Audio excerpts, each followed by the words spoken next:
Assalamualaikum warahmatullahi wabarakatuh. Pada liputan kali ini, Info Warganet melaporkan informasi dari Kampung Tepin Gajah. Dalam rangka menyambut Hari Nuzulul Quran atau hari pertama kalinya kitab suci Al-Quran diturunkan kepada Nabi Muhammad SAW.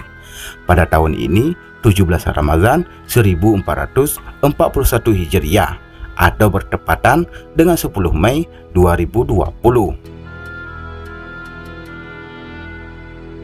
Pada kesempatan ini pula, warga Kampung Tepin Gajah, Kecamatan Pasir Raja, Kabupaten Aceh Selatan, melaksanakan acara buka puasa bersama yang bertempat di halaman Masjid Asy-Syakur.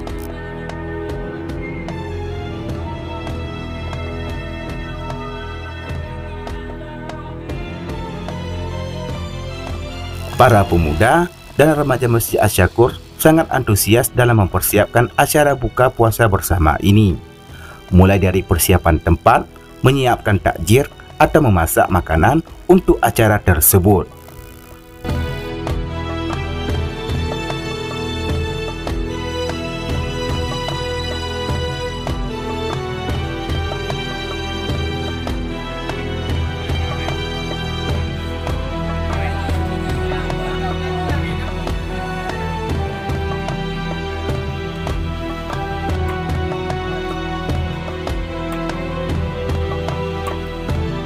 Buka puasa bersama ini dihadiri oleh seluruh perangkat kampung, pemuda, anak-anak, Camat Pasir Raja, dan seluruh anak yatim dan yatimah dalam Kampung Tepin Gajah.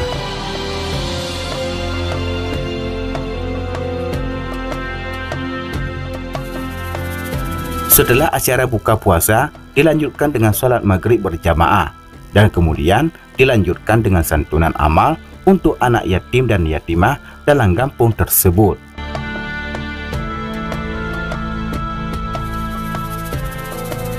Acara seperti ini memang rutin dilakukan setiap bulan puasa Ramadan dalam Kampung Tepin Gajah. Diharapkan acara syiar ini dapat selalu dipertahankan untuk generasi selanjutnya dalam menjunjung tali silaturahmi sesama masyarakat. Demikianlah liputan Info Warganet. Semoga bermanfaat dan tunggu video kami selanjutnya. Bapak Camat, Bapak Dikit yang untuk perangkat Kampung Tepin Gajah, perangkat adat dan hukum, Bino Diku. Bina bedi le buku nadi. Ikan tuan yatim kau.